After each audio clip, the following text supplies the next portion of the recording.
मेघों के बीच में ये गौ प्रतिष्ठा ध्वज फहरा रहे हैं। ये मौका आज हमको कैसे मिला? हम लोग सोचते भी नहीं थे कि ये मौका मेघालय के मेघ हमको देंगे। हम लोग तो मेघालय की धरती पर जाकर के गौ प्रतिष्ठा ध्वज को फहराना चाहते थे, लेकिन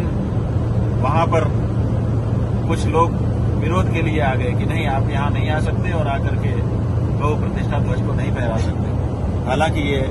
उचित नहीं था उनका विरोध, लेकिन फिर भी उन्होंने विरोध किया और वहां की सरकार ने भी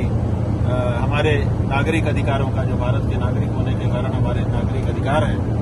किसी भी प्रदेश में निर्बाध रूप से जाना और वहां जाकर के अपने हृदय की बात कहना, वहां के लोगों से मिलना जुलना, उसका खनन किया और हमको उतरने नहीं दिया। ऐसी परिस्थिति में भी ये प्रभु की कृपा है, ये गौ माता का चमत्कार है कि मेघालय के मेघों के बीच धरती से 21,000 फुट लगभग की ऊंचाई पर आज हमको गौ प्रतिष्ठा ध्वज को फहराने का अवसर मिल रहा है। ये धन्यवाद करना चाहेंगे हम मेघालय की सरकार का, धन्यवाद करना चाहेंगे हम मेघालय के उन लोगों का जिन्होंने धरती पर इस ध्वजा को न फहराने देकर इतनी ऊंचाई पर इस ध्वजा को फहराने का हमको मेघों के बीच में मौका दिया। क्योंकि हम कितना लंबा वहां पर ध्वज स्तंभ बनाते हैं, ज्यादा से ज्यादा 10 मीटर, इससे बड़ा तो नहीं कर सकते। 21,000 मीटर की ऊंचाई पर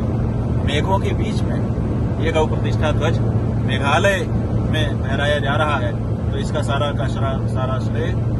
वहां के जो हमारे इस ध्वज के विरोधी लोग थे और वहां की जो सरकार थी उनको जाता है। इसलिए हम इस अवसर पर उन सबका अभिनंदन करना चाहते हैं और कहना चाहते हैं कि हमको रोकिए मत, हम अपनी बात कहना चाहते हैं, बड़े प्रेम से आपके बीच में आकर के कहना चाहते हैं, हमको आने दीजिए और हमारी बात सुनिए, अपनी बात भी सुनाइए और हम लोग मिल करके कोई रास्ता निकालें ताकि ये जो लड़ाई हम लोगों के बीच में कूदी हुई है ये समाप्त हो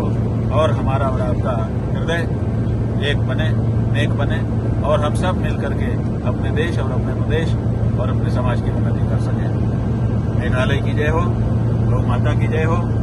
और आज के इस परम अवसर की जय हो जिसमें मेघालय के मेघों के बीच में 21,000 फुट की ऊंचाई पर गौ प्रतिष्ठा ध्वज को फहराने का हमको मौका मिला। जय हो।